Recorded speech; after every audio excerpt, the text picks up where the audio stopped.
Yugoslavia. Yugoslavia was created in 1918 as the Kingdom of Serbs, Croats, and Slovenes, later renamed Yugoslavia, and after World War II became a socialist federation under Josip Broz Tito. Tito kept it stable and independent during the Cold War, making it a respected middle power with strong military and influence through the non-aligned movement. After his death in 1980, ethnic tensions, economic decline, and rising nationalism erupted. In the 1990s, leaders like Slobodan Milosevic and Franjo Tudman pushed nationalist agendas, causing brutal wars as Slovenia, Croatia, Bosnia, and others broke away.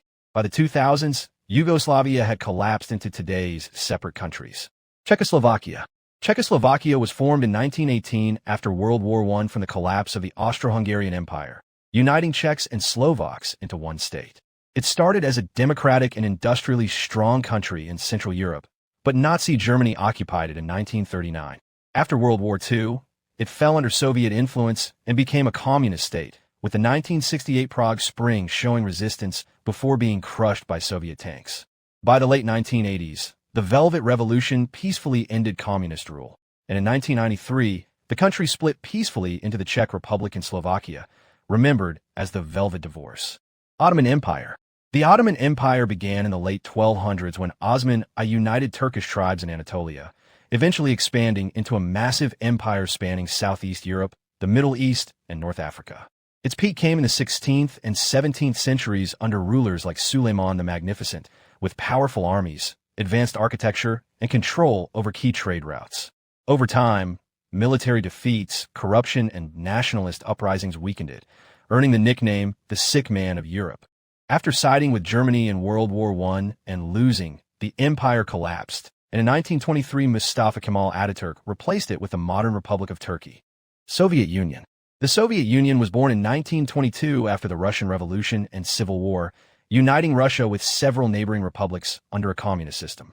It quickly rose into a global superpower, industrializing rapidly under Joseph Stalin and playing a decisive role in defeating Nazi Germany during World War II. After 1945, it became the leader of the Eastern Bloc and rival to the United States in the Cold War, with immense military strength, nuclear weapons, and influence worldwide. But corruption, economic stagnation, and resistance to reforms weakened it, and by 1991, under Mikhail Gorbachev's leadership, the USSR dissolved into 15 independent countries, with Russia as its main successor. Prussia. Prussia started in the early 1500s as a duchy and later became a powerful kingdom centered in what is now Germany and Poland.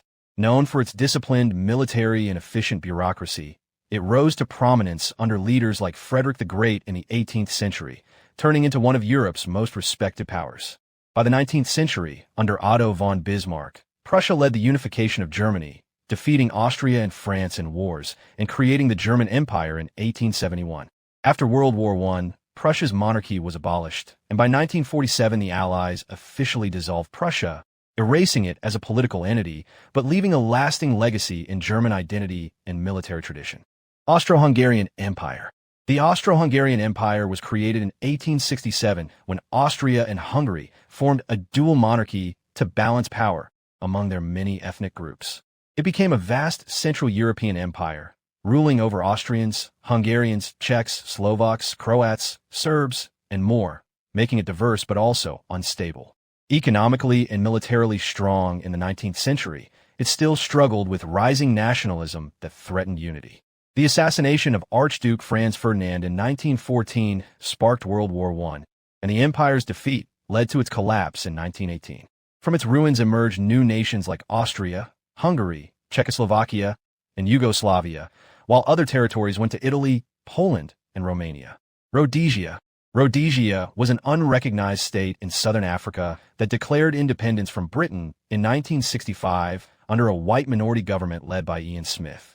It was originally the British colony of southern Rhodesia, named after imperialist Cecil Rhodes, and became notorious for its racial segregation policies. Despite having a relatively strong economy and military, it faced international sanctions and armed resistance from African nationalist groups. A long guerrilla war, known as the Bush War, eventually forced negotiations, and in 1980 Rhodesia transitioned into majority rule, becoming the independent nation of Zimbabwe under Prime Minister Robert Mugabe. Siam.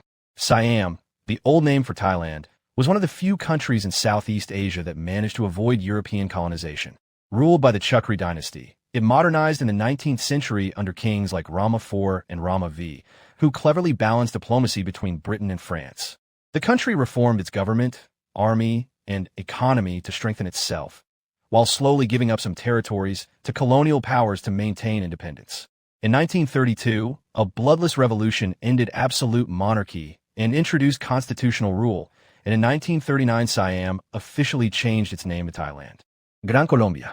Gran Colombia was formed in 1819 after independence leader Simón Bolívar defeated Spanish rule in northern South America.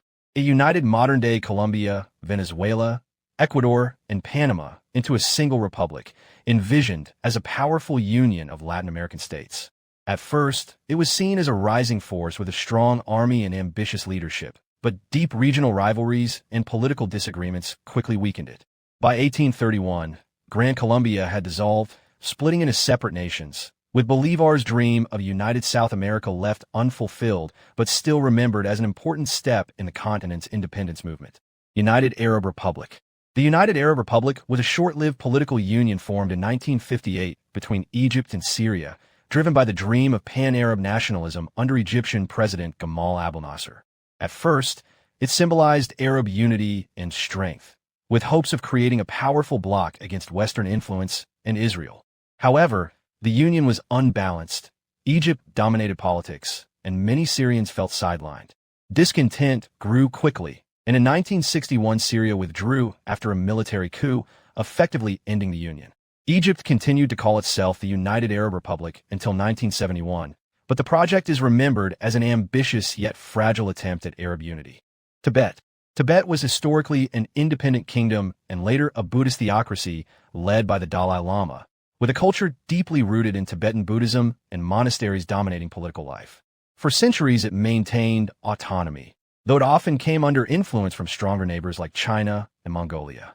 In 1950, Communist China invaded and took control, forcing Tibet to sign an agreement that promised autonomy but gradually eroded its independence.